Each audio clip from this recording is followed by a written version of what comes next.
गोसाई जो सारे संसार को नचाता है और आज गोपियों के प्रेम में बहे नाच रहा है। ताहे अहिर की छोरिया भैया, भगवान को अगर प्रिय है तो आपका प्रेम रूपी माखन प्रिय है। भगवान को कोई 56 भोग प्रिय नहीं है। जगन्नाथपुरी में संत हुए माधव दास जी, जिनकी मैं रोजाना एक ना एक कथा आपको सुनाता हूं, जिनको साक्षात जगन्नाथ भगवान दर्शन देते हैं। एक दिन जगन्नाथ जी ने कहा, माधव दास मुझे आम खाना है, आम। माधव दास बोले, प्रभु अभी ले आए? बोले ऐसे नहीं खाना, तो चोरी करके खाना है। माधव दास बोले, चोरी की क्या जरूरत प्रभु, ऐसे ही खिलाई देते हैं। बोले नहीं, आज तो चोरी करके खाना है। तुम चलोगे कि नहीं चलोगे? माधव दास बोले, अब दोनों तरफ महाराज, अगर नहीं गए तो भगवान नाराज, और गए तो चोर बनना ही बनना है, क्या करें? कोई बात नहीं, जिसमें तेरी रजा उसमें मेरी रजा। भगवान जब आप चोरी करोगे तो साथ में हम भी चलेंगे। माधव दास आए हैं और आम का बगीचा कौन सा? तो जगन्नाथपुरी के राजा का आम का बगीचा था, उसमें चोरी करने आए। जगन्नाथ भगवान बोले, माधव दास पेड़ पे चढ़ना हमें आता नहीं है, तुम पेड़ पर चढ़ जाओ, हम आम खाएंगे। माधव दास को पेड़ पे चढ़ा दिया। जगन्नाथ भगवान आम खा रहे हैं, इतने में माली ने देख लिया। माली दौड़ा दौड़ा आया तो जगन्नाथ भगवान को अंतर ध्यान हो गए, माधव दास पकड़े गए। सवेरा हुआ, माली ने माधव दास को राजा के सामने खड़ा किया, और जो जगन्नाथपुरी के राजा थे उनके गुरु थे माधव दास। राजा ने देखा सामने गुरुदेव खड़े। माली से कहा, इनको क्यों ले आए? कहा, महाराज यही तो चोर हैं, बगीचे में चोरी कर रहे थे। राजा ने कहा, गुरुदेव आपको चोरी की क्या आवश्यकता पड़ गई? आप कहते तो आम ही आम बगीचे में भिजवाते, आपके घर में आश्रम में भिजवा देते। माधव दास कहने लगे, क्या बताऊं, मैं अकेला नहीं था तो जगन्नाथ जी भी आए थे, पर वो भाग गए, मैं अकेला रह गया। राजा बोला, गुरुदेव क्या कह रहे हो? जगन्नाथ भगवान मेरे बगीचे में चोरी करने आए? हाँ राजन, जगन्नाथ भगवान चोरी करने आए। राजा रोने लगा, गुरुदेव जगन्नाथ भगवान को मेरे बगीचे में चोरी करने आना पड़ा, आज से अब ये बगीचा मेरा नहीं है, आज से तो इस बगीचे को मैं जगन्नाथ भगवान के नाम लिख रहा हूँ। तो जगन्नाथपुरी के राजा ने उस बगीचे को जगन्नाथ भगवान के नाम कर दिया। भगवान भूखे हैं तो आपके प्रेम के भूखे हैं, इसीलिए तो गाया है, संतों ने कहा है, प्रेम नगर मत जा मुसाफिर, प्रेम नगर मत जा।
अहिर की छोहरिया चची, यावर छांचो पे नाच नचावे। ऐसे भगवान ने दिव्य माखन की चोरी की। समय कम है, मर्यादा है समय की, 5 तो बज गए हैं। चिंता मत करो, बस 5-10 मिनट में मैं कथा विश्राम करूंगा, क्योंकि आज गिरिराज जी का पूजन होना है, वहां तक कथा पहुंचना ही है। तो आप लोगों से निवेदन है, मैं 5-10 पे कथा विश्राम कर दूंगा। पीछे वाले उठ के भागेंगे नहीं। कथा में बीच में उठने पर दोष लगता है, बिना आरती के नहीं जाना चाहिए। बताओ, आप इतने कथा सुनते रहते हैं, हर साल यहाँ कथा होती है, आप करते हैं, वही लीला हमारे ठाकुर जी कर रहे हैं। एक बात आपसे कहूं, ब्रिज की रेणु जो है, मिट्टी जो है, वो कोई साधारण नहीं है। हमारे ब्रिज की 3 चीजें प्रसिद्ध हैं, ब्रिज की रेणु, ब्रिज की वेणु और ब्रिज की धैनु। रेणु माने रज। रज क्यों प्रसिद्ध है? कहते हैं आज भी किसी का शरीर छूटता है तो उस व्यक्ति के ऊपर ब्रिज की रज छिड़की जाती है। क्यों? भगवान इसका दोबारा जन्म ना हो, क्योंकि ब्रिज में जिसका शरीर पूरा होता है उसकी मुक्ति अपने आप हो जाती है। ऐसी ब्रिज की रज। बंधुओं, ब्रिज की रज कोई साधारण नहीं है।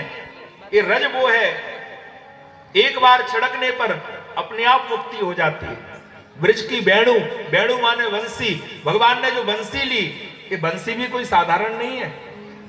वाल्मीकि रामायण में कथा आती है, जब भगवान श्री राम अयोध्या में पहुंचे लंका से वापस, सभी वानर सेना के लिए कुछ ना कुछ दे रहे थे। नंबर आया श्री हनुमान जी का। भगवान ने भरत जी से कहा, भरत, हनुमान जी को मैं क्या दूं, क्योंकि हनुमान जी का उपकार बहुत बड़ा है, इनके उपकार को मैं पूरा नहीं कर सकता हूं। भरत जी बोले, प्रभु हमसे क्यों पूछ रहे हो? कहा, भरत, इस समय अयोध्या के राजा तुम हो, मैं तुमसे ही पूछूंगा।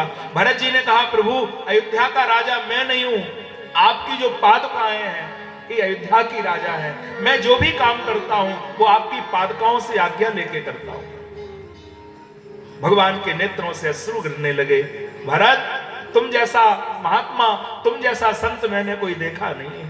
बंधुओं, रामचरितमानस का अयोध्या कांड में श्री भरत जी का चरित्र, एक बार भरत जी के चरित्र को पढ़ लो, आपके नेत्रों के अश्रु बंद नहीं होंगे। जितना त्याग श्री भरत जी का है, उतना त्याग किसी दूसरे का हो नहीं सकता है। भरत जी ने कहा, प्रभु मैं जो भी कार्य करता हूं वो आपकी पादुकाओं से आज्ञा लेके करता हूं। पादुकाओं से आवाज आई, प्रभु अगर श्री हनुमान जी का उपकार पूरा करना है तो हनुमान जी का उपकार करने के लिए जितनी सेवा श्री हनुमान जी ने आपकी की है, उतनी ही सेवा आपको हनुमान जी की करना पड़ेगी, तब श्री हनुमान जी महाराज का उपकार पूरा होगा। भगवान के नेत्रों से अश्रु गिरने लगे। बात तो सच है। हनुमान से कहा, हनुमान लेकिन क्या बताऊं, इस समय मैं मर्यादा पुरुषोत्तम हूं, तुम सेवक हो, मैं स्वामी हूं, ये मर्यादा के विरुद्ध है। लेकिन आज मैं तुम्हें वरदान देता हूं, जब द्वापर में मैं लीला पुरुषोत्तम का अवतार धारण करूंगा तो जितनी सेवा त्रेता में तुमने मेरी की, मैं उतनी ही सेवा द्वापर में तुम्हारी करूंगा। और द्वापर में तुम मेरी बांसुरी बन करके आना और मैं अपने अधरों का तकिया बना करके अपने दोनों हाथों से तुम्हारे चरणों की सेवा करूंगा। और श्री हनुमान जी महाराज भगवान की बांसुरी बन करके आए।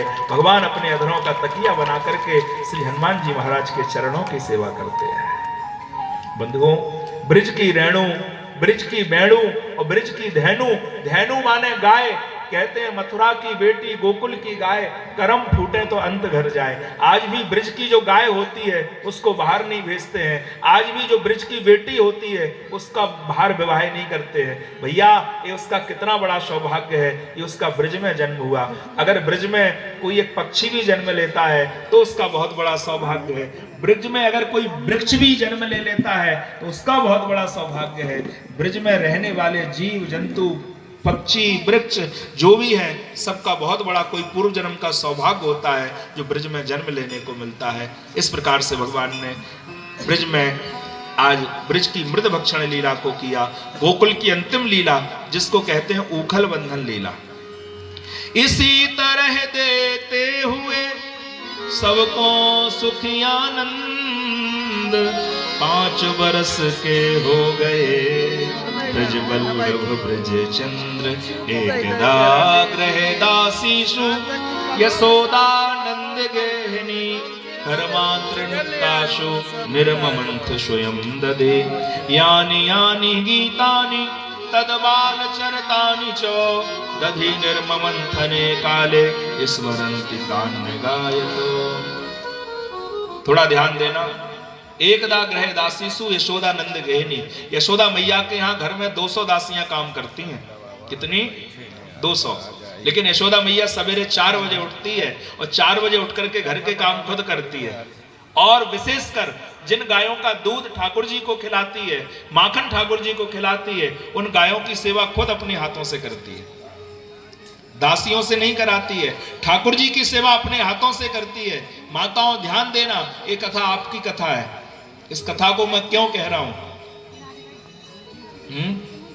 आजकल मैं देखता हूं बड़े बड़े शहरों में बालक हो जाते हैं तो बालक की सेवा करने वाले लगा दिए जाते हैं, क्योंकि उनकी माँ जाती है नौकरी करने, तो बालक को तो देखने वाला चाहिए। देखो, जैसा हम लोग बीज बोएंगे फल वैसा ही मिलेगा। बालक भी कहते हैं चिंता मत करो, जब तुम हमारी सेवा वाले लगा रहे हो, हम भी बड़े होकर के विदेश जाएंगे तो तुम्हारी भी सेवा वाले लगा के जाएंगे। अभी मैंने न्यूज देखी थी, एक बालक अमेरिका में रहता था, पिता का यहाँ देहावसान हुआ। अमेरिका से कैसे आता, सो उसने वीडियो कॉल से मुखाग्नि दी। कौन सा समय आ गया, कौन सा जमाना आ गया है, वीडियो कॉल से मुखाग्नि। माताओं, बंधुओं, ध्यान देना, कहीं ना कहीं गलती इसमें हमारी हो रही है। ये कथा ये शिक्षा देती है, यशोदा मैया के यहाँ इतने घर में काम करने वाले दास दासियां हैं, पर यशोदा मैया ठाकुर जी की सेवा कभी दास दासियों से नहीं कराती है, अपने हाथों से कराती है। जो माँ बालक की सेवा करेगी, माँ की ममता में कितना प्रेम होगा, जितना प्रेम बालक को माँ देगी, कहीं ना कहीं बंधुओं ध्यान देना, बालक को भी जितना प्रेम आप दोगे, बालक आगे चल करके उतना प्रेम माँ बाप से करता है। ऐसा नहीं है। यशोदा मैया ने खुद इतनी सेवा की, दास दासियों से नहीं कराई। सवेरे 4 बजे उठती है। 4 बजे आज मैया उठी, ठाकुर जी भी उठ गए। मैया ने कही लाला तू बहुत परेशान करे, तू काहे को उठो? ठाकुर जी बोले मैया तू काहे को उठी? लाला मैं घर के काम करूंगी। ठाकुर जी बोले मैया तू काम करेगी, मैं तेरे पीछे पीछे चलूंगा। और सवेरे 4 बजे ठाकुर जी चंदा मामा के लिए मचल गए, क्योंकि सवेरे सवेरे 4 बजे चंद्रमा दिखता है। अच्छा ये बताओ, 4 बजे चंद्रमा दिखता है कि नहीं? किस किस ने देखा है? अब कोई सो के उठता हो, देखो यहाँ की नहीं कह रहे हैं, यहाँ मंदिर वाले तो सब उठ जाते हैं 4 बजे है, पर महाराज जो 4 बजे उठेगा उसी को चंद्रमा दिखेगा। ठाकुर जी 4 बजे मैया के साथ उठ गए। मैया मुझको चंदा मामा चाहिए। मैया बोली लाला तू तो ऐसी बातें करे, चंद्रमा को उतारना इतना सरल है, तू कह रहा है कि चंदा मामा चाहिए? ठाकुर जी बोले मैया तेरे लिए कौन सी बड़ी बात है? मैया बोले क्यों, मेरे लिए क्यों बड़ी बात नहीं है? मैया जब तूने इस ब्रह्म को ऊपर से नीचे उतार लिया तो चंद्रमा को उतारना कौन सी बड़ी बात है? तू चंद्रमा को भी नीचे उतार सकती है। मैया समझ नहीं पाई ठाकुर जी की बात है। बड़ी सीधी साधी मैया यशोदा एक कांसे की थाली ली, उसमें पानी भर दिया और चंद्रमा की परछाई दिखाने लगी और चंद्रमा को बुलाने लगी, आजा रे चंदा तो है लाल गुलाबे, आजा रे चंदा तो है लाल गुलाबे, आजा रे चंदा तो है लाल गुलाबे, आजा रे चंदा तो है लाल गुलाबे, अपने ही संग में खेल खिलावे, अपने ही संग में खेल खिलावे। इतने में मैया यशोदा की गोदी में ठाकुर जी बैठे थे। मैया ने क्या देखा, बरोसी पर दूध रखा है, दूध में उफान आ गया, क्योंकि दूध में उफान अच्छा नहीं होता है। अगर दूध में उफान आता है तो कहते हैं दूध में उफान आने पर पुत्र की आयु क्षीण होती है, आयु कम होती है। ध्यान देना, इसलिए हमारी माताएं कितनी होशियार होती हैं, जहां उफान आया तुरंत भागती हैं। ये सब इनको पता है। दूध में उफान अच्छा नहीं होता है। यशोदा मैया ने देखा बरोसी पर दूध रखा है, उफान आ रहा है, मैया भागी। ठाकुर जी को गुस्सा आ गई, मैया तो कौन दूध प्यारो है, पूत प्यारो ना है। सो एक पसेरी पड़ी हुई थी, पसेरी को उठायो, सो मथानी पर पटको, सो आंगन में दही फैल गयो। ऐसो लग रहे हो जैसो क्षीर सागर में ठाकुर जी आज स्वयं बैठे हुए हो। ठाकुर जी ने कहा मैया बहुत गुस्सा करेगी, पूरे दही फैल गए, मथानी फूट गई, कहा करें। सो अंधेरे वाले घर में छुप गए। मैया आई, सो मैया को पहले गुस्सा तो बहुत आई।